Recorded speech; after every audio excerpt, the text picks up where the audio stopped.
బండి సంజయ్ చేసినటువంటి వ్యాఖ్యలు గద్దర్ గారి పైన అనుచిత వ్యాఖ్యలు చేయడం జరిగింది.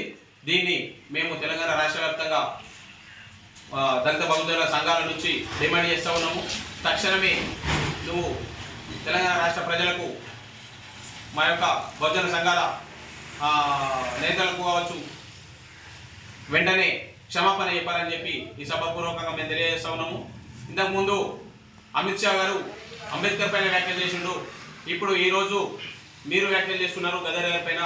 గద్దర్కు ఎలాంటి అవార్డులు అవసరం లేదండి. ప్రజలే ఇచ్చారు.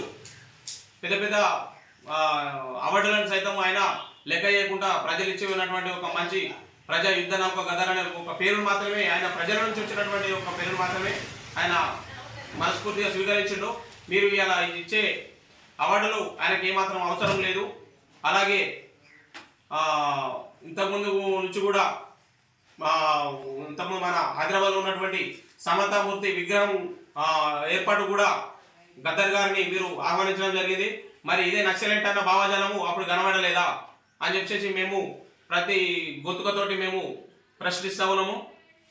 మీరు వెంటనే తెలంగాణ రాష్ట్ర ప్రజలకు బేషరతుగా క్షమాపణ చెప్పాలి, లేదంటే తెలంగాణ రాష్ట్ర వ్యాప్తంగా నిరసనలు ఉధృతం చేస్తామని చెప్పి హెచ్చరిస్తూ ఉన్నాం.